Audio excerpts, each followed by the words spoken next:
We're forging new partnerships, signing agreements with 12 other international academic societies, and building an enduring network we hope will last for many years to come. So, what can you expect from us? Free webinars led by key opinion leaders from around the world and across all fields of orthopedic surgery and traumatology, as well as chat shows with some of the most interesting and inspiring surgeons on the planet. Opportunities to take an interactive role in these webinars by participating in polls and live discussions. Free on-demand Pioneer playback service. Watch our webinars again and again in your own time. And coming soon, our new bespoke learning management system will host podcasts, an online version of the famous SICOT diploma exam, virtual training modules, surgical technique courses, a discussion forum, and much, much more. We hope you'll join us on this pioneering journey as we push the boundaries of what is possible in online orthopedic education together.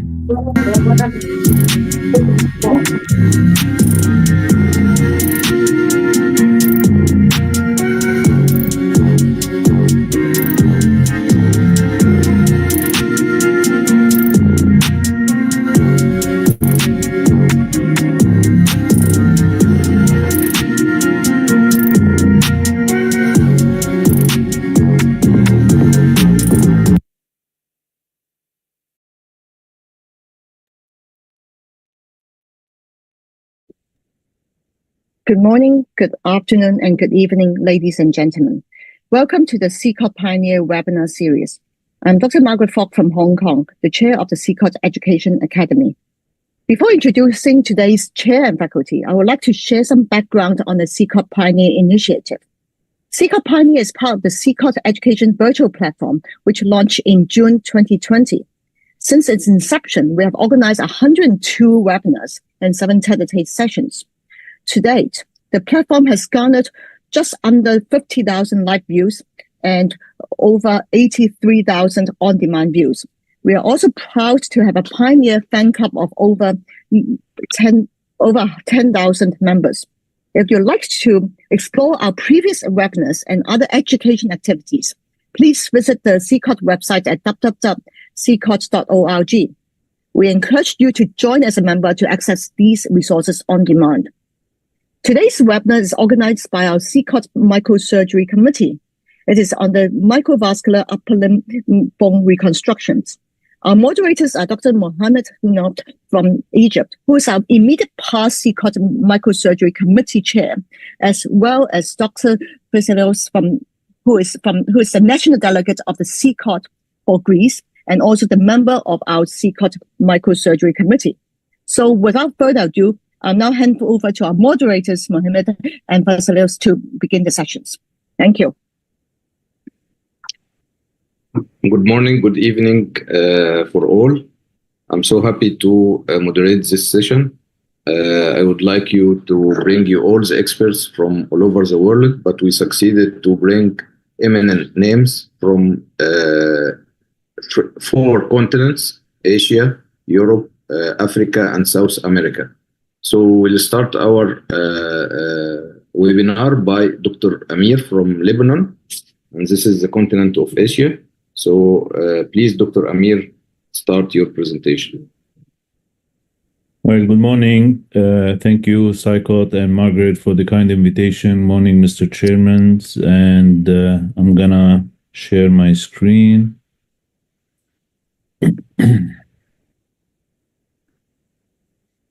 Can you see it? Yes. Okay. So my talk will be about proximal humerus reconstruction and basically the joint of the shoulder. I have no disclosures. And so to start with, we're going to talk about the growth plate of the humerus. It's a temporary anatomical identity that keeps on growing until the age of 14 in female, 16 years old in male.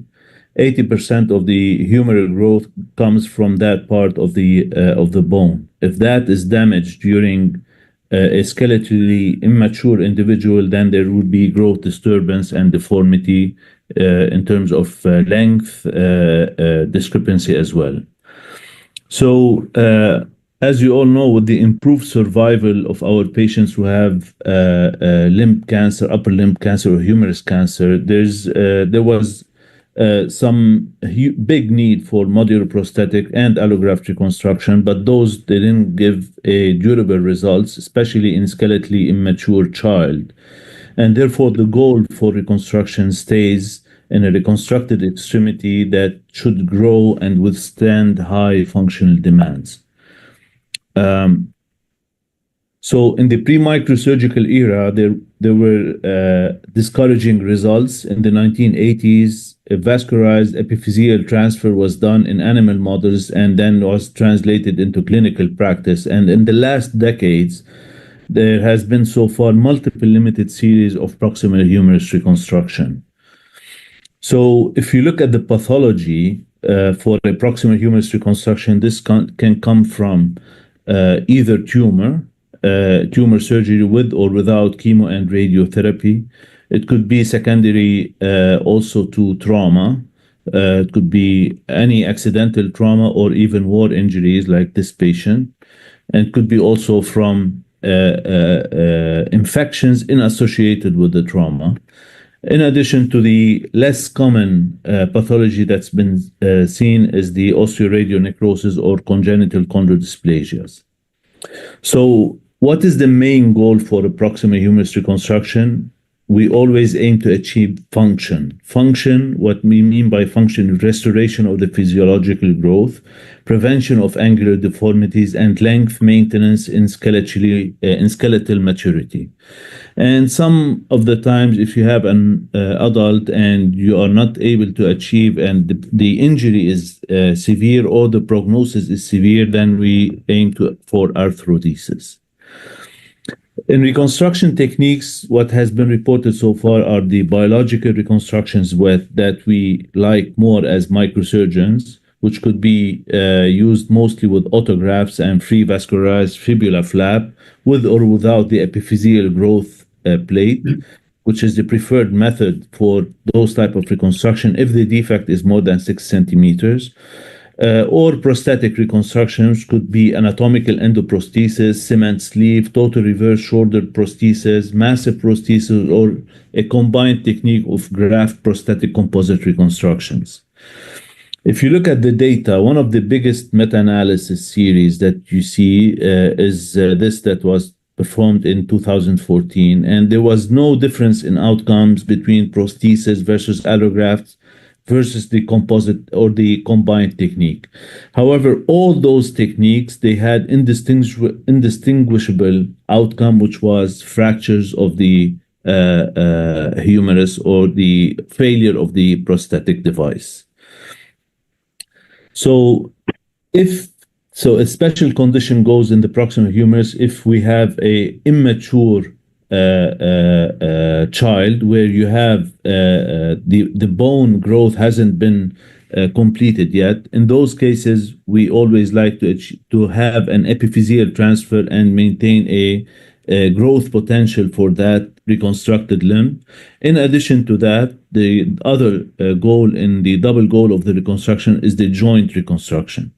So one of the best options for that type of reconstruction is the proximal fibula. Why? Because the fibula contains a true epiphysis with a growth plate, and it grows more rapidly than the distal physis in that fibula. So it is a good substitute for the proximal humerus defect reconstruction. It also, in addition, has tubular bone with a long expandable diaphysis. And as you all know, we always use that fibula for different purposes, from head and neck to extremity reconstruction. And it is a safe and stable bone reconstruction usually. Now, despite the mismatch between the fibular head and the glenoid fossa, usually those patients, they go into remodeling and achieve an acceptable, what we call pseudo joint or pseudo shoulder joint stability and function. And in addition to that, the fibular diaphysis, sometimes it goes into hypertrophy with minimal discrepancy between that free fibular graft and the diameter of the humerus. Now, the data, the most critical part in that type of reconstruction is the vascular supply of that proximal fibular epiphysis, which is, so that epiphysis has different types of dominance of blood supply. The most dominant one is the anterior tibial artery. So it provides blood supply to the epiphysis, to the proximal part of the shaft, and it, unfortunately, though, it has a short pedicle, and this is why sometimes some microsurgeons use it in a reverse flow. Other less dominant blood supply is the peroneal system, the lateral inferior genicular artery, and the dual system, but however, this is much more complicated microsurgical procedure. So we'll go in briefly overview of how to harvest the proximal fibular epiphysis. This is based on the paper from Marco Innocenti studies and chapter. The incision goes around the fibular neck, the planning of the incision, and then second step, we identify the common peroneal nerve, protect it, go over the anterior tibial vessels and the deep peroneal branch that are preserved, and then careful dissection after dividing the peroneus extensor digitorum longus and the peroneus longus, and then later on, you go into the muscular branches. You have to do careful dissection, preferably with the knife, and try as much as you can to preserve that muscular branches to the anterior tibial in order to avoid the foot drop. However, even despite doing all that, even Marco, he mentioned about if you have to transect some of those branches, he would do immediate repair for them. And then you dissect the interosseous membrane, you divide it carefully, you preserve the pedicle, and it's preferable also to take a small cuff of muscle around the fibula to preserve the muscular branch, to preserve the periosteal branches to that fibula as well. And then the tendon of the biceps femoris tendon is split in two halves longitudinally. One part is used for the reconstruction of the pseudo shoulder joint for the fixation of the fibula in the humerus or the glenoid fossa. And the other half of the biceps femoris tendon is used for the lateral collateral ligament reconstruction of the joint of the knee in order to avoid instability of the knee. Now, we talk about data. Data, the most recent study that comes from multicentral international institution review that they went over their cases between 2004 2020. One of the senior authors was Marco Innocenti. They went into and looked into the donor side and the recipient side complications, and they looked at the bone growth in those patients. The outcome wasn't as encouraging, honestly. So most of the patients, if not 100%, they had transient palsy of the peroneal nerve, and almost 30% of them did not recover. In humerus reconstruction, the functional outcome of the shoulder was not as positive as they would like, according to the authors. And there were some cases of premature ossification of the growth plate and therefore consequent end of the growth. So if you look on the other side of the literature, I looked into the blood supply if you raise an epiphyseal plate with a fibula flap based on the peroneal system. So the earlier data comes through 2015 on a limited case series on 3 patients only, where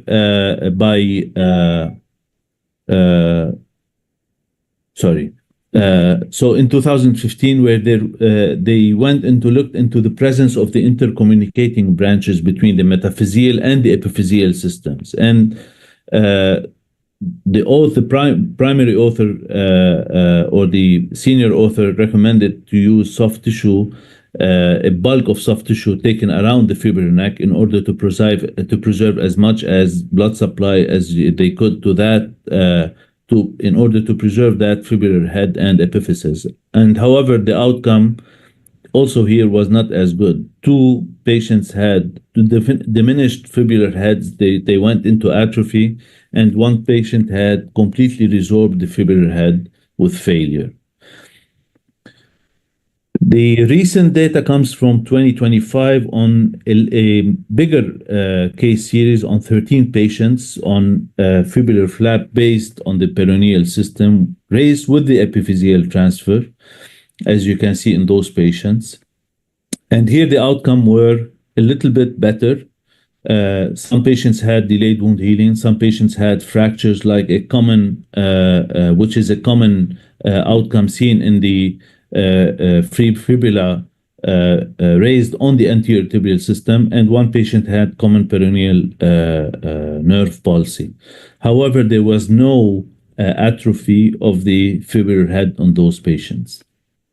So I will share with you some of my cases that I have done. Some of them are trauma, others are post-oncologic. This is a complex case, mid-age, or actually young, in the 20s of his age, 26 years old, gentleman, had blast injury, came to us with a loss of the proximal humerus with the shoulder joint and active infection with foul smell.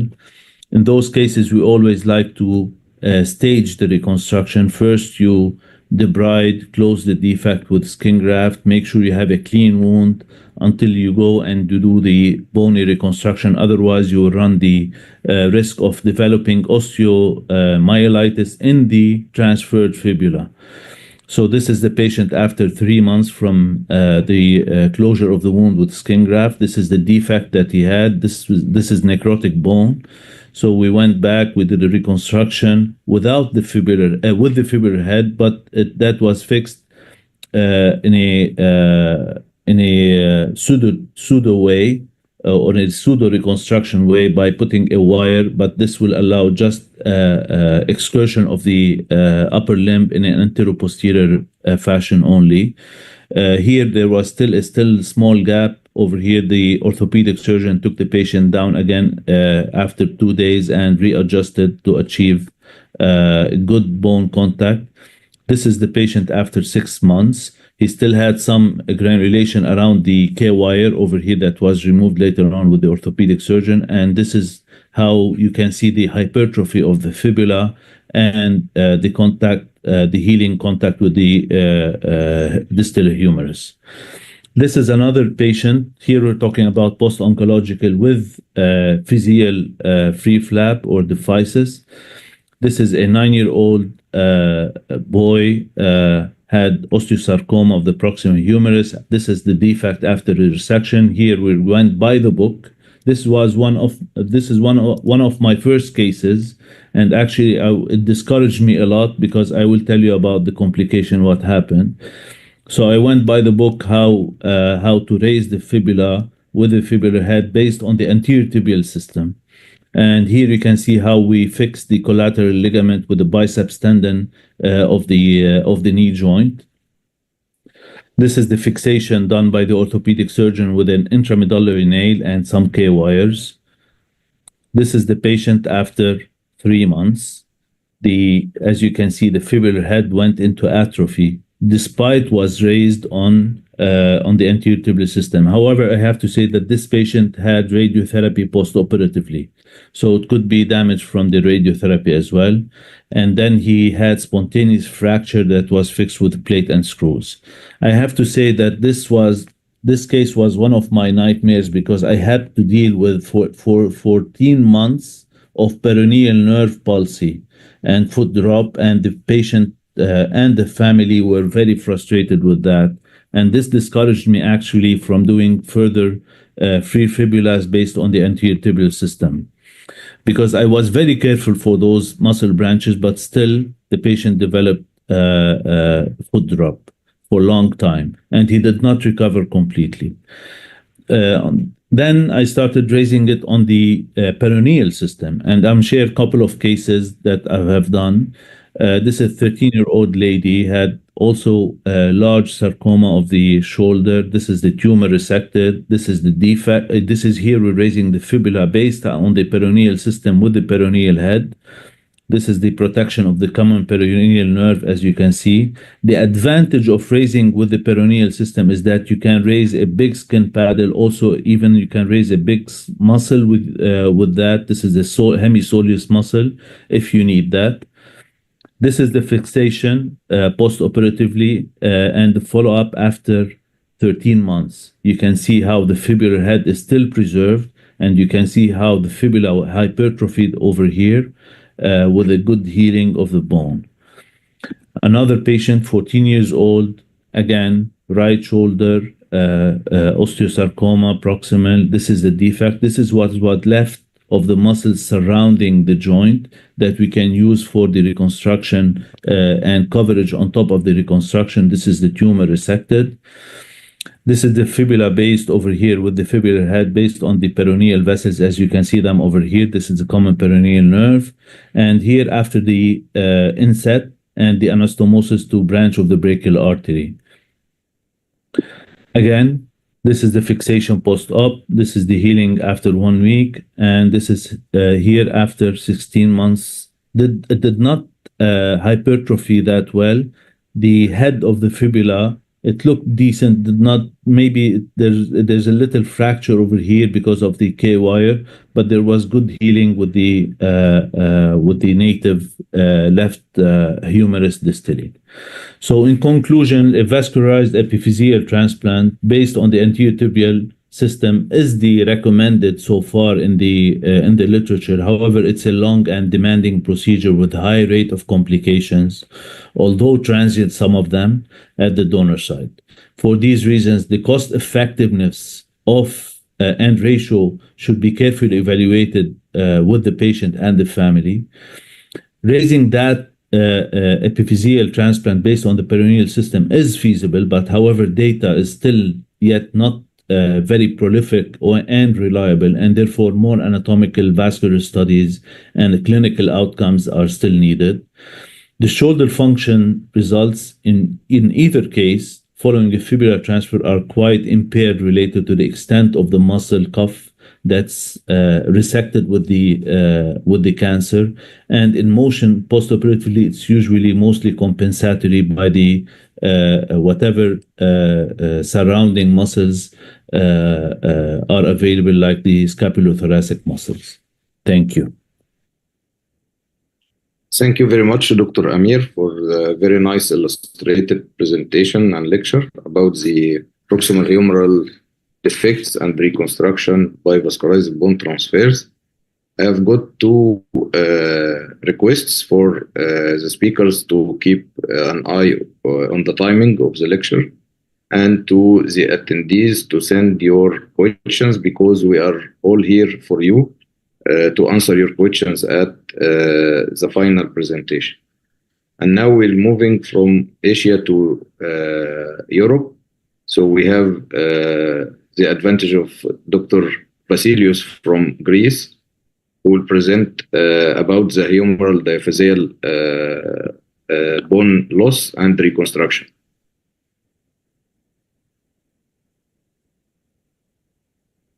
Please unmute yourself.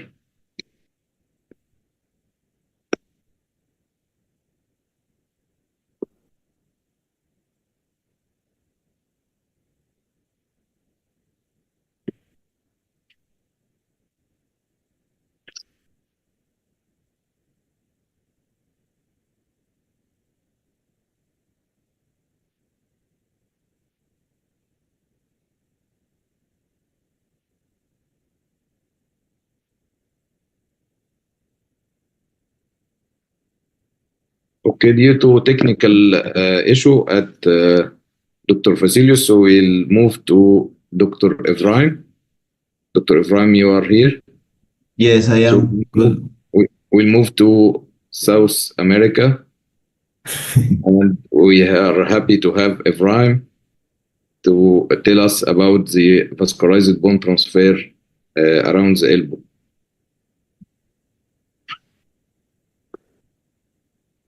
Thank you, Mohammed. Good morning, everyone. I would like to thank the chair of this committee for the invitation. My name is Efrain Farias, and I currently live and work in Mexico City in the National Institute of Rehabilitation. And these are some pictures of our fellows that come to the hospital from all over Latin America. And actually, I would like to remember that we had a great participation of the microsurgery board during the Congress in Madrid. This is not an easy topic because we'll see the problem about the elbow. We'll talk about some alternatives, review the evidence in the current literature, and I will show you some clinical cases. So elbow anatomy leads chiefly to soft tissue defects because we have only one main vessel that runs anteriorly, and there is poor vascularization dorsally and a thin skin coverage on the back of the elbow. All the collateral arteries are in risk during the surgical approaches, and during trauma or tumors, these areas are affected as well. Also, the biomechanics of the elbow is very complex because there's tension during flexion as well as during extension. And when we do shoulder abduction and we are lifting weight, there's also rotation from the shoulder to the elbow, and that increases the torque. And this is not good for implants, as we'll see soon.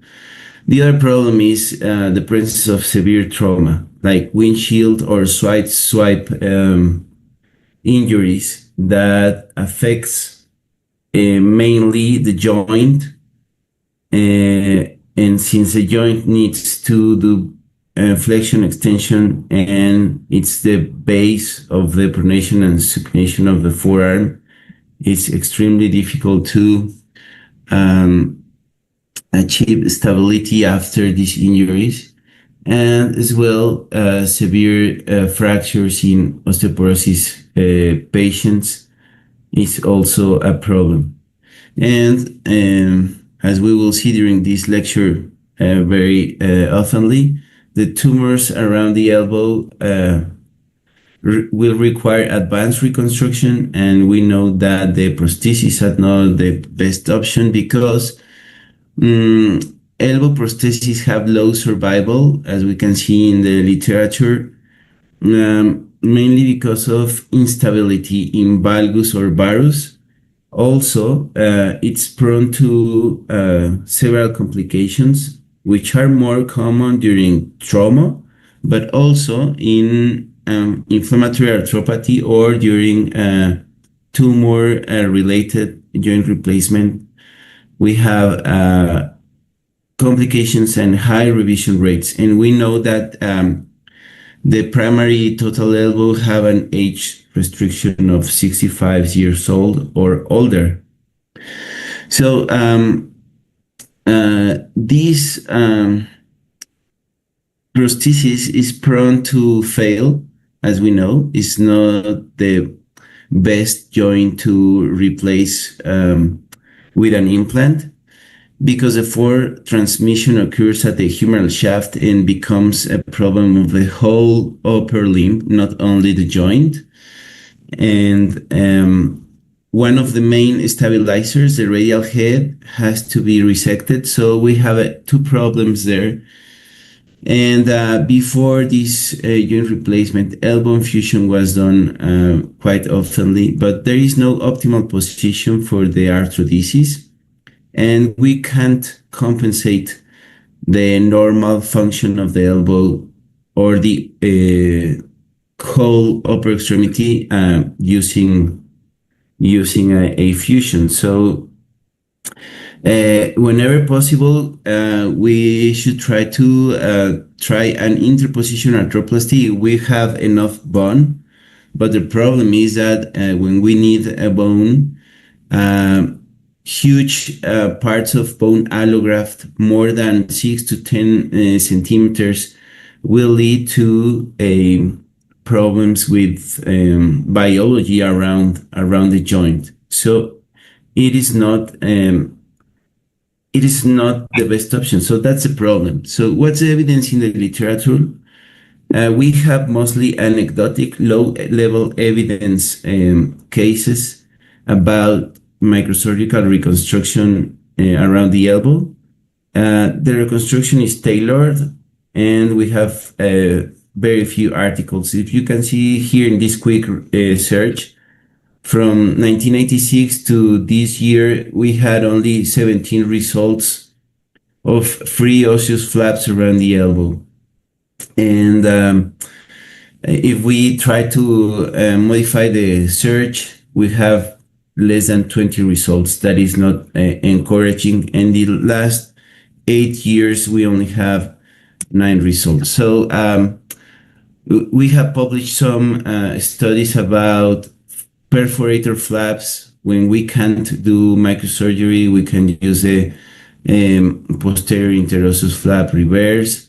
We have these flaps pedicle based on the distal radius to cover non-union around the ulna or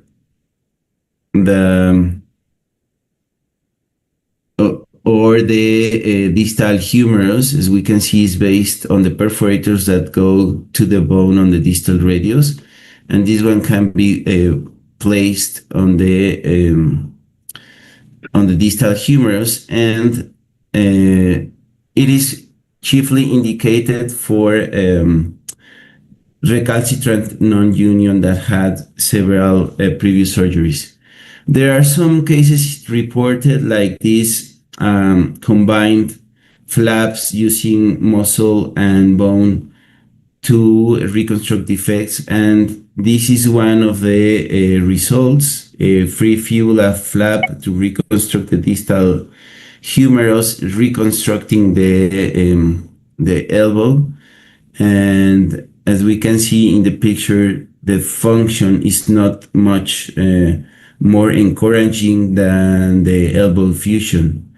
This is a very nice paper that had the largest case of series. It's 5 cases from Valencia, Spain. And we can see here that we can use free fibula or free iliac crest vascularized to try to reconstruct the elbow.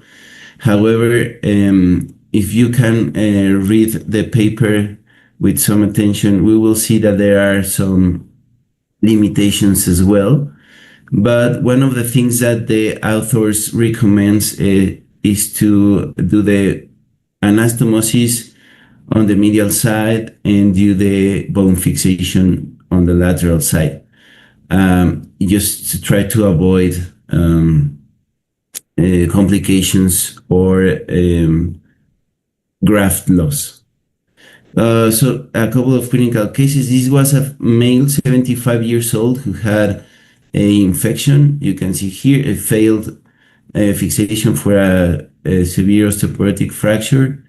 So in these patients, I think that there's no doubt that we should do a joint replacement. It's a low demand patient. It's older than 70 years old. But in patients that are younger, like this 49 years old female patient that also had several previous surgeries with a affection on the joint. As you can see here, it had a malunion and malrotation. We tried to do a pedicle graft and reconstructing the joint. And this is a clinical evolution, and the patient had a complete recovery of the function 1 year after the surgery. So just to conclude, these injuries are very complex. We need to consider bone fixation, at the same time reconstruct the joint and cover the soft tissues for comprehensive treatment.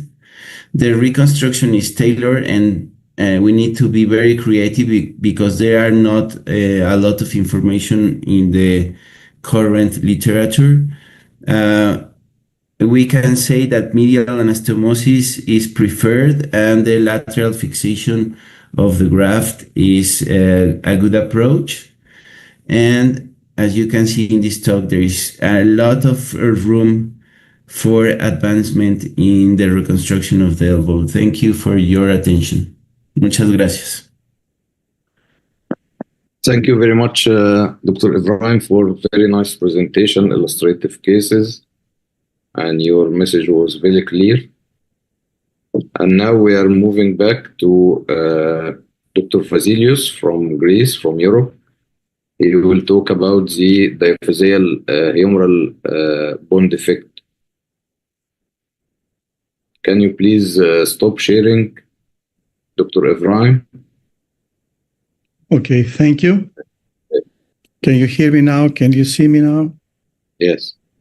Okay, thank you for this presentation, for this invitation. And I'm going to speak up for the microsurgical reconstruction of the humeral diaphysis. As we know, the main cause of diaphyseal bone defects of the humerus is high energy humeral fractures that usually results in extensive bone loss. And we frequently see Share your screen, Dr. Vasileios. Share a screen, please. Now, can you see, is it shared? No, not yet. Yes, now. No, it disappeared again.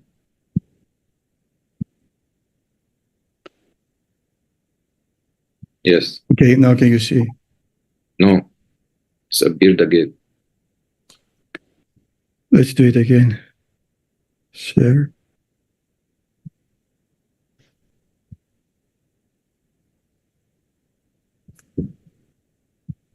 Is it better now?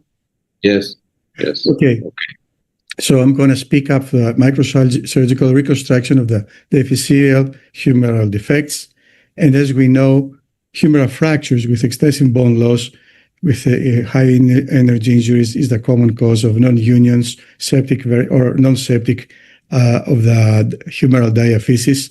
And it's not uncommon to see multi-operated patients with humeral non-unions with extensive soft tissue fibrosis and extensive bone defects. The second most common cause is malignant bone tumors, although most of the primary malignant bone tumors involve the proximal humerus and the humeral head, as Dr. Ibrahim said before. But sometimes you can see chondrosarcomas or osteosarcomas that involve only the diaphysis of the humerus.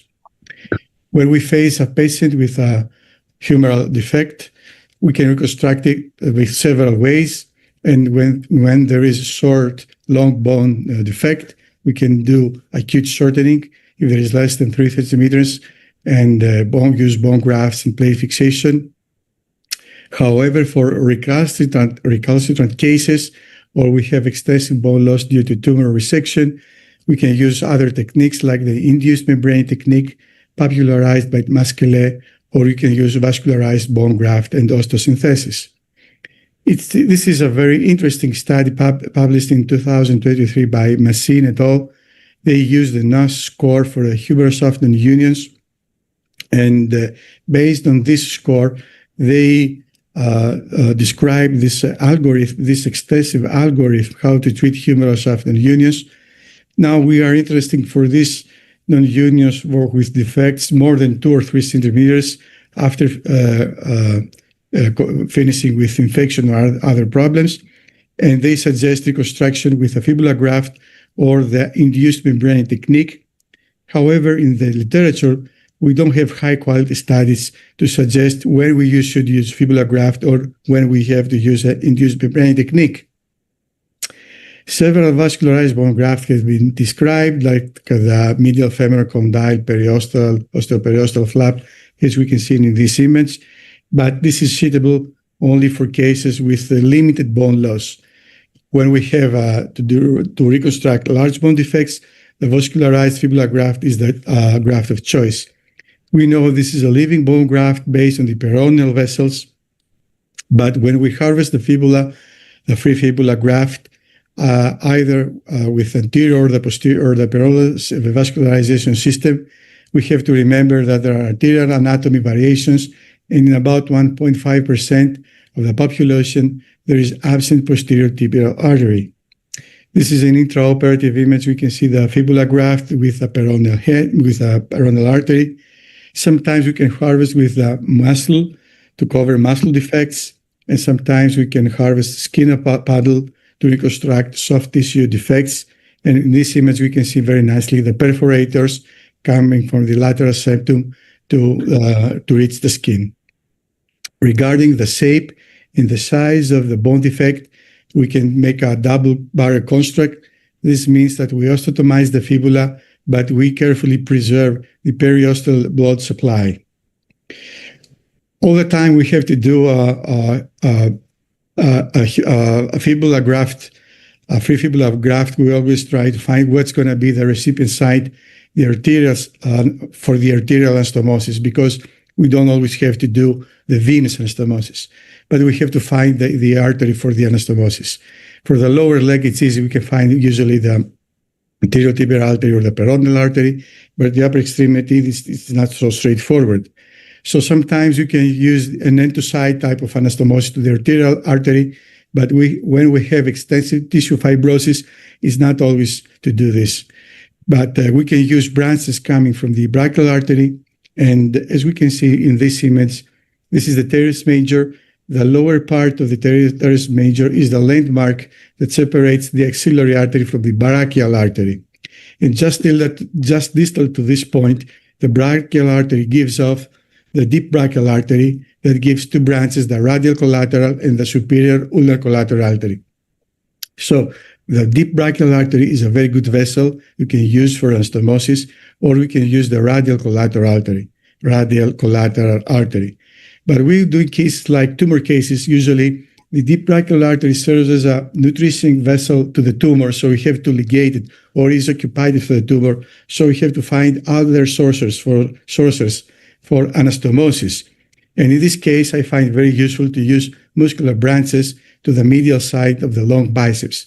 So if we dissect in the medial side of the long biceps, we find a large number of muscular branches, but we always find two branches, the upper and the lower one, that are big enough with very good flow, and these are very good vessels for anastomosis in kids, like kids that have Ewing sarcomas that receive radiation therapy that produces fibrosis to the vessels. So I present this case just to show these vessels. This is a Ewing sarcoma of the humerus. We have Ewing sarcoma, had chemotherapy. We checked the proximal humerus and did a spacer to keep the space. They had radiation, because radiation is gonna injure the epiphysis. The epiphysis is gonna cause necrosis, as Professor Ibrahim said before. And then we use this fibula graft. And as you can see, this image, we use this distal, the distal muscular branch to the biceps. And this in this magnification image, we can see very clearly the vessel, the size, the lumen, the wall is very nice. Although it had received radiation before, it's about 1.2 millimeter in diameter. And this is the final X-ray in the functional outcome of this case. And let's move to another case. This is a chondrosarcoma, grade 2 of the humerus, diaphyseal humerus. And this is a 35-year-old man. He's a manual worker. And this is a tumor located in the diaphysis. And in this case, instead of doing oncologic type elbow prosthesis, as Margaret Fox said before at the beginning, we try to do a biological type of reconstruction. And this is the type of osteotomies that we used. And we can see we did a V-shape osteotomy just above the olecranic fossa. And we harvested two fibulas, one vascularized and one non-vascularized. The vascularized fibula is placed in the medial side of the humerus, and the avascular fibula on the lateral side. And we used this type of hardware fixation. This is a double row femoral plate. This is a very heavy construct because we need a heavy construct to withstand the torsional forces of the humerus, and the medial reconstruction plate for the reconstruction of the vascularized fibula. And 4 years later, we can see the graft hypertrophy because the fibula is vascularized. Avascular fibulas cannot do this type of hypertrophy, and this man is able to come back to his work, and his working still is building constructions. So if we see in the literature for the vascularized fibular graft, and for the upper and the lower extremities, the ultimate rate of union is almost 100%, and the primary union rate is about 80%. And we compare the trauma cases, the tumor cases, we see that the tumor cases has a higher rate of union in a smaller time, compared to trauma cases. Probably, perhaps, the trauma cases have this relative avascular environment because of the fibrosis. One common complication is the graft fracture or stress fracture, and especially for the lower extremities and for the vascular grafts for children, probably the stress fracture or the graft fracture is higher than the 50%. The reoperation rate is about 40%, but usually we can do a revision of this thesis at the site of the fracture or at the site of the non-union with a good result. So overall, free vascularized fibular grafts is the workhorse for the humeral diaphyseal reconstruction, either for trauma or tumor cases with extensive bone and soft tissue defects. We have to select the arterial vessels that we use for the anastomosis. We should remember that the biological component of the vascularized graft is not enough to allow for primary bone healing. We need mechanical stability and stable osteosynthesis with plate and screws to achieve stability and allow for union, for primary union of the fibular graft. In the case of non-union, we can come back and revise the site of the non-union with a good result. Thank you. Thank you very much, Vasileios, for very nice presentation, very excellent work. And now you will take your turn to moderate the session. Okay. Thank you, Professor Mohammed. And we'll move to Professor Pierluigi Tos. He's a director of the complex operative unit of the hand surgery in Milan, Italy. He's very well known for his practice, and he's going to speak to us for the forearm reconstruction, microsurgical reconstruction of the forearm. Thank you, Pierluigi. Thank you, Vasileios. Thank you, Mohammed, for this beautiful invitation. I hope you can see my screen. Yes. It works? Yeah. So I am very lucky because the forearm is the best part to put a fibula.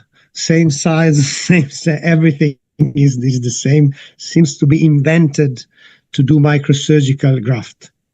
So this is my story. I start from Torino and now I'm in Milan, and I have the chance to learn from Professor Brunelli microsurgery many years ago. As you told, the vascularized bone graft give an additional biology to our reconstruction, and is very important to have a good bone healing in difficult reconstructive problems. In red, we have mostly used vascularized bone graft for the upper limb, and we will hear in a few minutes about wrist and hand. I will talk about medial femoral condyle and fibula for the forearm. These are the two main vascularized bone graft we use in our problems. Fibula, when there is a critical defect, 6-7 centimeters, and if we have a normal non-union, it's very useful to use the medial femoral condyle to wrap our non-unions and give biological sleeve to our patient. So create a bone, new bone. So the fibula is really the best friend of us, of microsurgical surgeon that do reconstruction mostly in the upper limb. The 6 to 7 centimeter is the critical defect. If we have a loss of substance of 2, 3, 4 centimeters, a free iliac crest should be attempted if the tissue around are good. Very important to preserve the periosteum and to put the periosteum on our reconstruction, and these give us the possibility of the healing.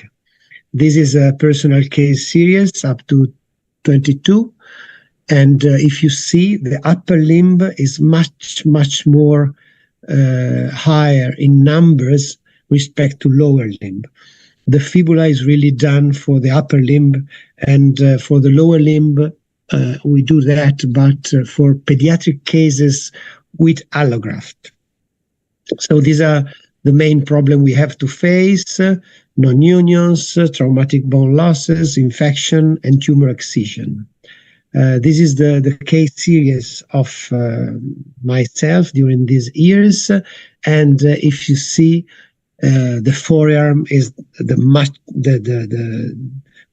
we have in the forearm the much more cases than in the other parts. The bone healing is normally about 4.7 months to heal, and we had some troubles in this case series: 4 double plates non-unions, we will see you, and 1 bone resorption. Normally we do a terminolateral hands to side suture with the radial or ulnar artery, and these are all the donor side morbidity we had in these cases, and not so much. So we think that the fibula is a sure way to reconstruct bone defect. So this is a very nice systemic review of the problem of the donor side morbidity, and at the end we have relatively minor in nature if we don't use the proximal fibula with the anterior tibial artery, as you told before. So what I would like to show you is that in the first time that we use that, we are very afraid about biology. Nowadays, we are used to use the fibula, and so we are very pay attention to the synthesis. And so you see that I will show you cases from the elbow to the wrist, and these are the first cases we did with Dr. Battiston. 2 plates, the synthesis was very poor, some problems at the end. This is a non-union of the fibula, and this was a very poor results in that case. Then we start to use a synthesis a little bit better, 2 plates, but always we are in the early 2000. Then we move, and you see in this case how the fibula is exactly the same of a radius. Then we move a little bit forward, and I will show you that with new plate we can really do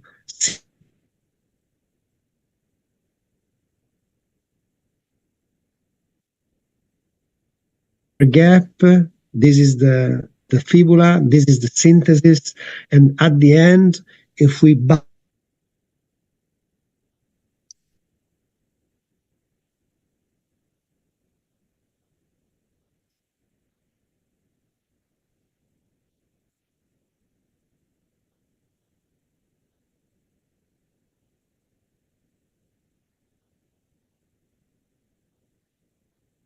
Dr. Tos, the voice is off. If you are muted, unmute yourself, please.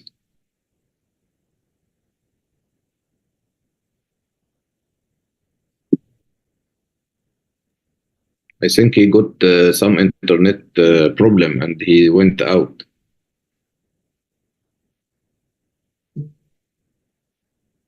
perhaps we can move on because we are Yes. running out of time. Okay.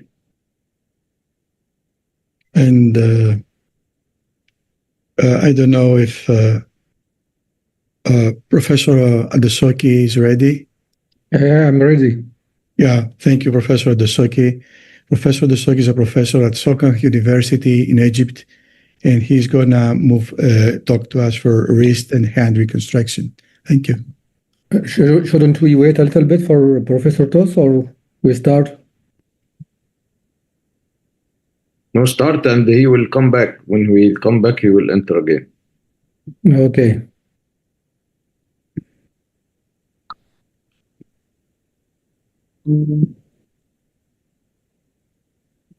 Thank you, my dear brother and Professor Mohammed, for inviting me for this very elegant webinar. My talk is about the microvascular wrist and hand reconstruction. It was easy for using the free fibula or the free fibula for the forearm or even the humerus, but in the hand and wrist area, the problem is more challenging. We have multiple options for reconstruction of the hand and wrist defects, whether it is a fasciocutaneous free flap for soft tissue defects only, for example, radial forearm flap, anterolateral thigh flap, and lateral arm flap, musculocutaneous or muscle-free flaps like gracilis, latissimus, and rectus abdominis flap, the perforator and specialized flaps like superficial circumflex iliac artery perforator flap, and to-hand transfer and lateral supramalleolar flap. And lastly, the bone-containing free flaps, osteocutaneous flaps. The free osteocutaneous fibula is the gold standard for composite bone and soft tissue defect reconstruction, especially in long bones and wrist and hand also. Others like iliac wrist free flap and medial femoral condyle flap. And as Dr. Professor Tos said, that it is designed for small defects. In this presentation, I will present my experience in using the free fibular flap in the reconstruction of hand defects. Almost all of the free fibular flap is based upon the peroneal vessels, as the previous colleagues said in their presentations. It could be harvested as bone-only flap, or osseous flap only, or osteocutaneous flap, including a skin paddle, or even osteomyocutaneous flap, including also part of the gastrocnemius muscle. The flap is based upon the peroneal vessels. For the pre-op planning, we do not need to do CT angio in all cases unless the dorsal pedis artery pulsation is absent or vascular pathology is suspected. Using handheld Doppler is recommended, but this is not mandatory. In our technique, we start with the harvest from the posterior aspect. We incise the posterior aspect of a skin paddle, and then we proceed separating the gastrocnemius muscle from the skin paddle, and then we proceed and partially include a part of the flexor hallucis muscle with the flap, and then we resort to the anterior aspect.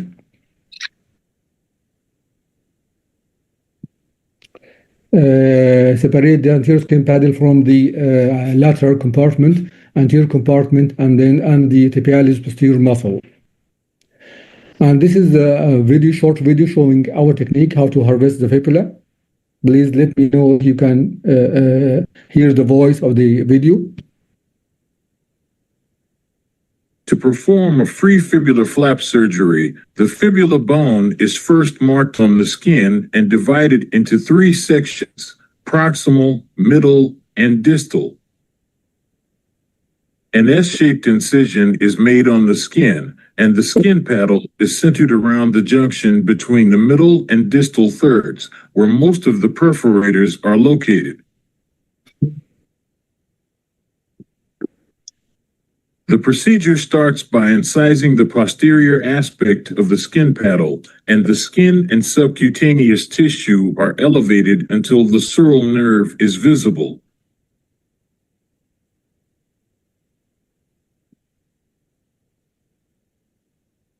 The deep fascia is then incised just anterior to the sural nerve to avoid postoperative neuroma. Next, the posterior aspect of the skin paddle is elevated with deep fascia, and the skin perforators can be seen under the deep fascia. The perforators are further visualized by separating the gastrosoleus from the posterior crural septum, and at least one perforator is needed to supply the skin paddle. The dissection is continued proximally by separating the soleus from the posterior aspect of the peroneal muscles and fibula, taking care to separate the origin of the soleus from the proximal part of the fibula, which is intimately related to the common peroneal vessels. The proximal part of the fibula is then exposed, the common peroneal nerve is protected, and the fibula is osteotomized using a Gili saw. Before incising the anterior aspect of the skin paddle, the presence of at least one perforator is ensured. Two perforators running through the posterior crural septum to the skin paddle can be seen here. The anterior aspect of the skin paddle is then incised, and the skin and subcutaneous tissue are elevated. The superficial peroneal nerve is identified, and the deep fascia is incised just posterior to that nerve. Using sharp dissection, the deep fascia of the skin paddle is separated from the peroneal muscles, and then the peroneal muscles are grasped and pulled anteriorly. While cutting with the scalpel, it is directed towards the peroneal muscles to allow the skin paddle with its deep fascia to fall back, preventing accidental harm to the perforators. Using a Gili saw, the distal portion of the fibula is exposed and cut. Typically, the osteotomy is performed 10 centimeters proximal to the lateral malleolar tip. However, a recent biomechanical study has suggested leaving the distal 10% of the fibula intact. Bone holders are used to grasp the proximal and distal ends of the fibula, which is then externally rotated. The peroneal muscles are then carefully separated from the fibula using sharp dissection, leaving behind a thin layer of muscle surrounding the bone. Afterwards, the anterior crural septum is cut close to the fibular edge. This is followed by the separation of the anterior compartment muscles and the interosseous membrane from the fibula, again using sharp dissection. The peroneal vessels are exposed at the distal osteotomy site and ligated. The proximal fibular end is retracted, and the peroneal vessels are dissected and separated from the posterior tibial nerve and vessels.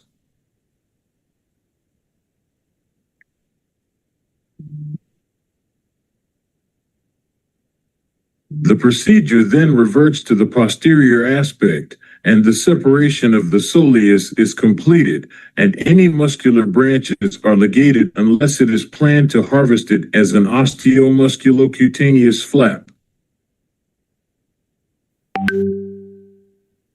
The fibula is then separated from distal to proximal, and the flexor hallucis longus is sharply cut, leaving a small cuff that covers the common peroneal vessels. Next, we focus on the peroneal vessels and separate the artery from the veni comitatis.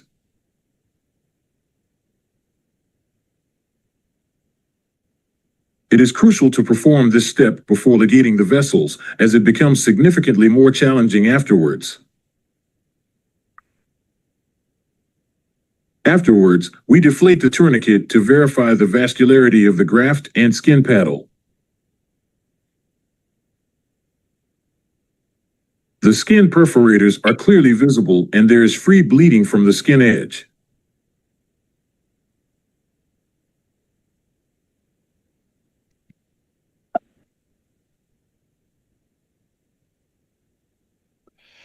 After harvesting the graft, then we prepare the graft. We either put it transversely or in a triangular fashion. We sotomize the fibula it is recommended to remove a small piece of the bone at the osteotomy site in order to avoid undue traction on the vessels upon arrangement. The bone could be bought in a transverse fashion if the defect is small, or in triangular fashion if the defect is big, and the vessels in the concavity of the arrangement, the triangle. And the fixation I mostly use K-wires. It's very simple and very quick. The graft, the tendons are reconstructed using a two-stage reconstruction using fascia lata graft.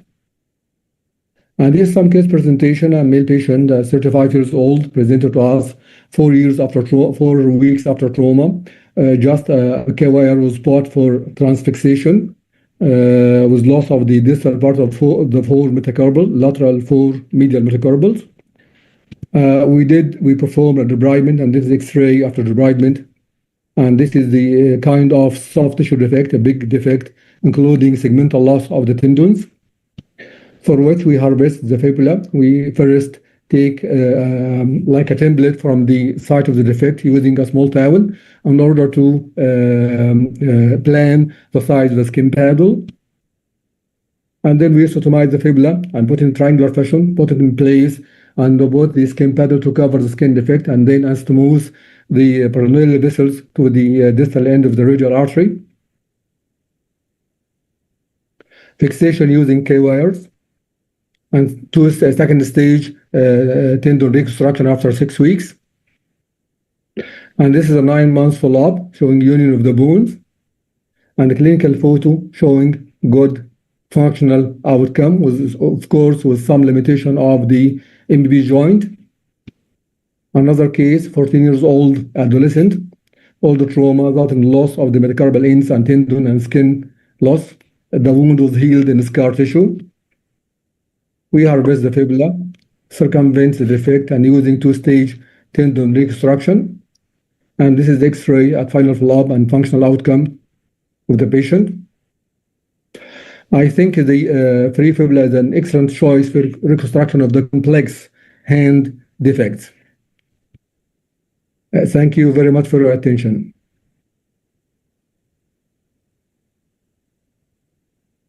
Thank you, Professor Addosooki. And we have no time to more comments, and I'd like to move to the next speaker, Professor Kotb from Egypt. He's the president of our microsurgical committee in SICOT, and he has a very big experience in epiphyseal transfers. So please, Professor Kotb, start your presentation.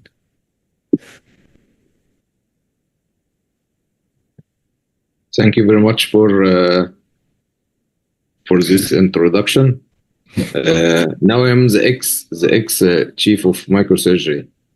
Dr. Tang from China is the one chief, and Dr. Tos is vice president. So I'm happy today to share my experience about the vascularized epiphyseal transfer that's used mainly in post-infection cases in septic epiphysiitis of the proximal humerus. I am from Ashok University. This is my university with all the buildings of all faculties, and this is our place on the map, and this is my hospital.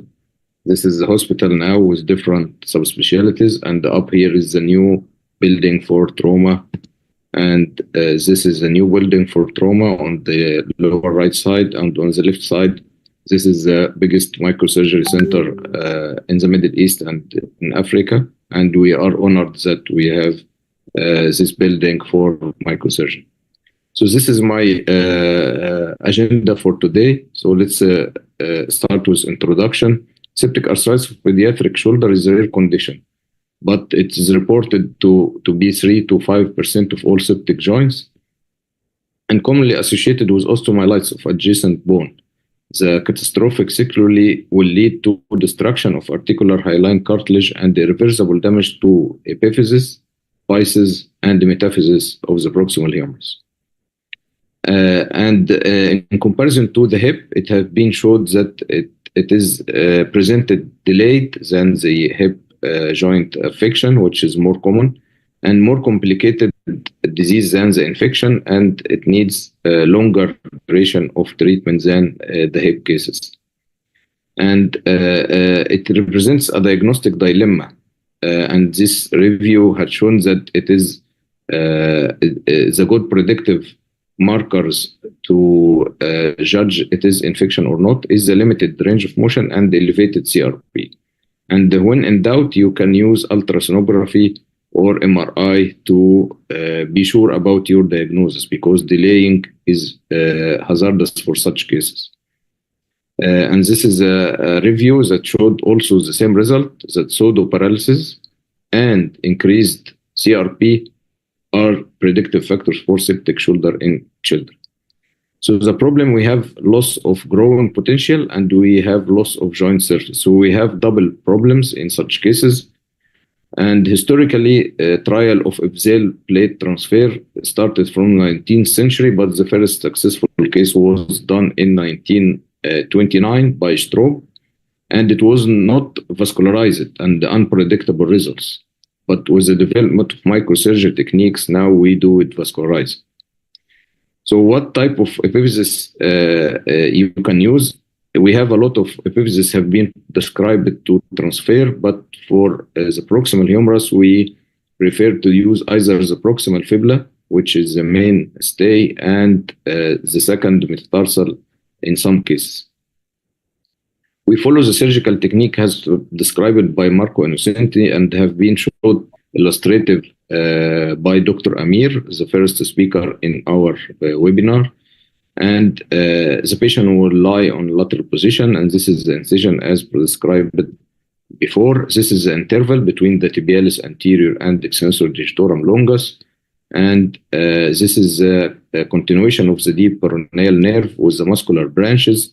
And you can dissect it from distal proximal in such a way. And these are the muscular branches for tibialis anterior and extensor digitorum. And this particular branch, which transversely running over the proximal fibula, in some cases we have to cut it to take the fibula out and then resuture it back. And these are intraoperative photos showing the dissection, the interval of dissection, and the identification of the vascular pedicle, because we use the anterior tibial artery rather than the peroneal artery like on the normal fibula. And this is after dissection, and we have to cut the nerve, as you can see. And this is the flap outside, ready to be harvested, and we repair the biceps tendon back to the lateral condyle to prevent lateral instability of the knee joint. And this is during intraoperative, and these are the illustration. And this is the part we take. We take the anterior tibial vascular pedicle, artery, and vena communicant with the interosseous membrane and the cuff of muscles around the periosteum of the harvested fibula. Because the epiphyseal artery, which is running down the neck of the fibula and going proximally, this should be harvested very well, because this is the main blood supply for the epiphysis for growth. And this is part of the, this is the vascular pedicle, and this is part of the biceps tendon. We leave it because we repair it, and it adds in stabilizing the flap into the area. So we'll show illustrative cases to see what is happening for our proximal epiphyseal transfer. And this 3-year-old boy with complete destruction of his proximal humerus, as you can see. And this is intraoperative photo showing this is the fibula with intramedullary wire, the vascular pedicle, and this is the articular cartilage. And this is intraoperative image intensifier showing the proximal fibula in place and fixed by these wires. And this is post-operative X-ray. This is 6 weeks. You can notice in 6 weeks healing of the diaphyseal area with the proximal humerus. And in follow-up, you can see 3 months, the epiphysis is still there and living and started to grow. And this is after 1 year still growing the epiphysis. Another case also, this 2 years post-operatively, as you can see, complete healing and recovery of very good functional range of motion of the shoulder joint. So in conclusion, septic arthritis of pediatric shoulder is rare, but commonly associated with osteomyelitis of adjacent bone. Septic arthritis in children is a diagnostic challenge, and the good predictive parameters are two: the limited range of motion and the elevated CRP. You can use ultrasonography and MRI if you are in doubt of your diagnosis. The free vascularized proximal epiphyseal transfer is an effective biological alternative in reconstruction of proximal humerus and the humeral head in children, as have been shown in the illustrative cases we have shown. Part of this work also is being practiced in our unit for the proximal hip. And this is our recent publication about this technique using in the septic epiphyseals of the hip. It was published in 2024 in Journal of Pediatric Orthopaedics. Thank you for your attention. Thank you, Professor Kot. Thank you.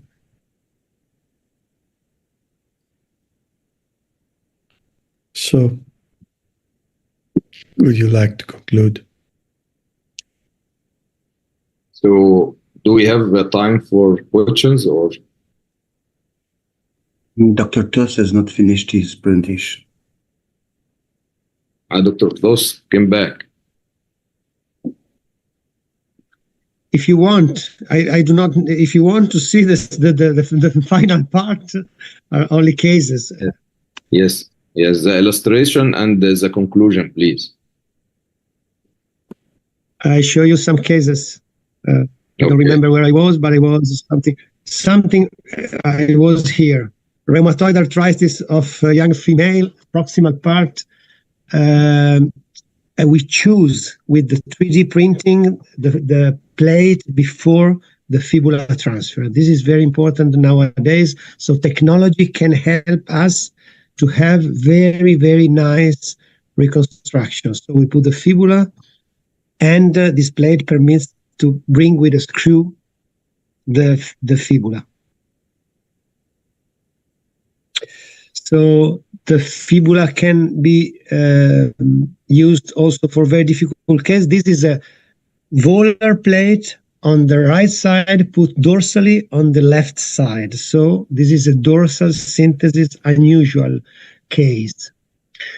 This is another plate. This is normal volar plate. Sometimes we cannot recover the length completely of the forearm because it's so long time is passed that it's so difficult to reach and recover soft tissue. But at the end, this is another good result. This is another middle third. These are all. This is important. When we have a giant cell tumor, normally we can put a fibula to do a fusion with the wrist. We described a very nice technique that fuse the fibula with the scapholunate. In that way, we have the movement that can be left in the wrist. I show you quickly some cases. In this case, we use two plates, and you see the healing and the movement of the wrist.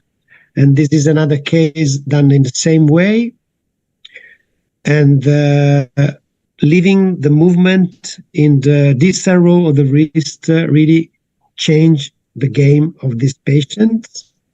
And this is the same thing with another plate put dorsally, volar plate put dorsally. So I really want to be very fast. This is a complication. We have a double barrel that was fused in the middle because the periosteum fused. And just to show you that we can wrap pseudoarthrosis and non-union without change the hardware with the medial femoral condyles. This is very important for us. This is a case. You see how much bone we can create with a medial femoral condyle. This is in the humerus. This is in the ulna. And we wrap the bone to create new bone. Mostly of time, we don't remove the hardware. So we leave the hardware with not, there are no problem in the synthesis, and just we wrap around with the medial femoral condyle. So these are the two things, I think, the two bone graft, vascular bone graft that can be very useful for our reconstruction. Sorry for the interruption. No, thank you very much for the very nice presentation and illustrative cases. And we'll ask the SICOT host, do we have time to make a question for each presenter? Yes, we can still have 5 or 10, not more than 10. Okay, we'll start with Dr. Amir.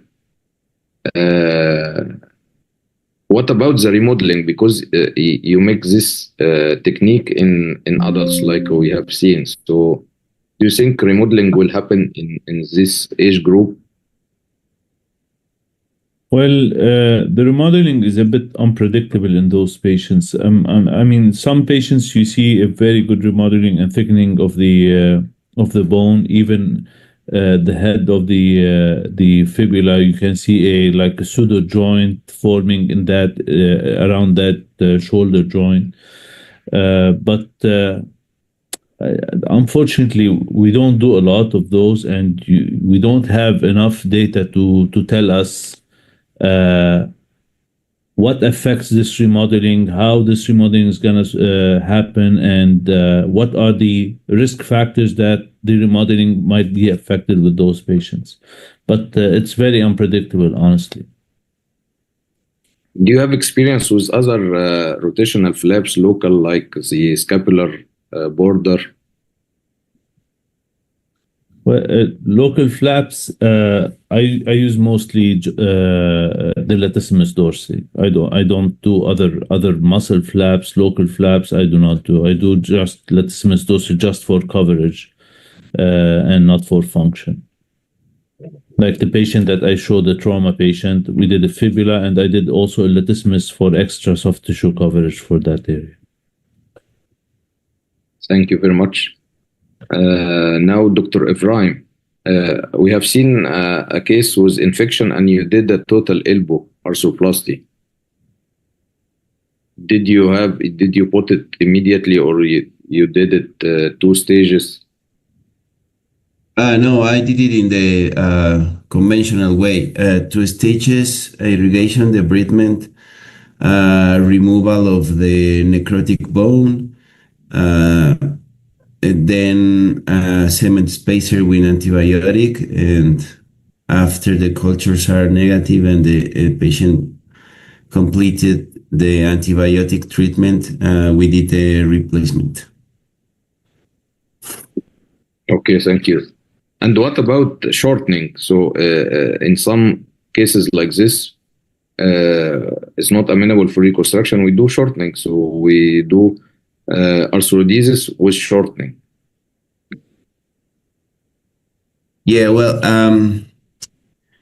as I told in my lecture, I think fusion is the worst option for the elbow. So even if the patient is really old, this patient had bilateral hip replacement, and he really, as everyone else, he really needed his elbow to do his daily activity. So I think everything is better to try than do a fusion. Thank you. Dr. Vasileios, what about the cabana technique, the combined allograft with the fibula? Well, I've done several times. I mostly like for the lower extremities. We don't walk with the arms, so we don't need this initial strength the allograft provides. So for the upper extremity, just a fibula graft or double grafts, one vascular, one avascular. For the lower extremities, I like the allograft composite technique. Thank you. Dr. Addosooki have answered the question about the metacarpal. So can you answer why you don't use the metacarpal, vascularized metacarpal for the hand? vascularized metacarpal for the hand or for reconstruction of other parts? The For the question hand, was the about question. using the metacarpal instead of epiphyseal transfer. This part I will answer. Okay.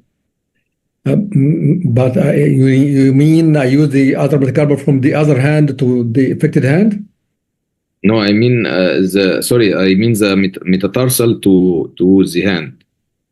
Oh, okay. I think it's a good option, but however, we have a very complex lesion like that. I present we have a loss of 4 metacarpals. So in this case, I need to 4 metatarsals. It's a very big, it will affect the function of the foot. I think in this case, the fibula is the better choice, and also the very easy harvest and a very big skin paddle that can have a very big skin defect. I think it is a better choice. Thank you very much for the video illustration, because a lot of question came and was answered by your video illustration about the technique of the fibula. So they know how to keep the periosteum and the cuff of muscle of the section of the fibula. Dr. Tos, thank you for the armamentarium for the Museum of Cases you have shown, but also for the infection cases. Do you make the vascularized fibula immediately, or you make it staged? And what vessel you prefer, the ulnar artery or the radial artery?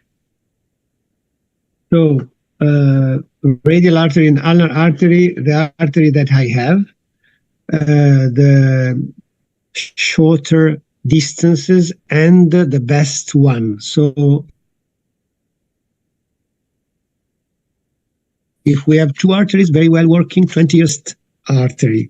If we have a 75 years old patient with only 1 artery, I have no chance.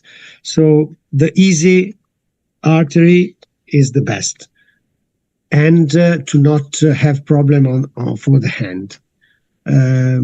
For the 1 time or 1 step or 2 step, normally we do in 1 step. So oncological resection, very good cleaning, and fibula for the infections.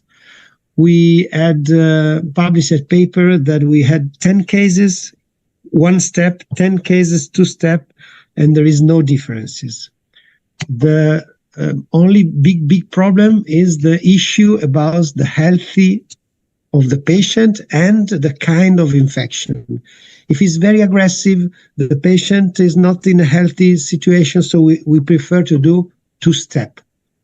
If he's young, the infection is not so bad, the bacteria is not so bad 1 time, but there is a risk always.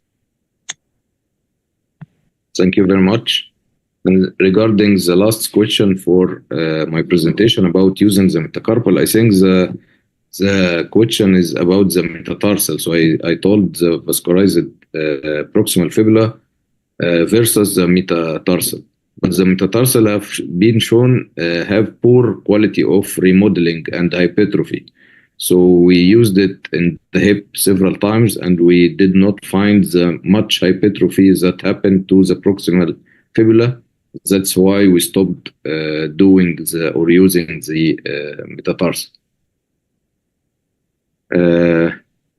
So finally, I would like to thank the SICOT for allowing me to see all of you, the eminent professors from everywhere.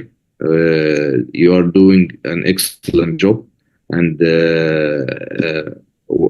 myself, I have learned a lot from your presentations, and hoping to see you soon, virtually or face to face better.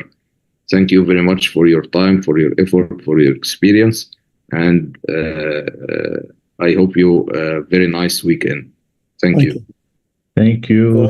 Thank you very much. Thank you. Thank you. Goodbye, everyone.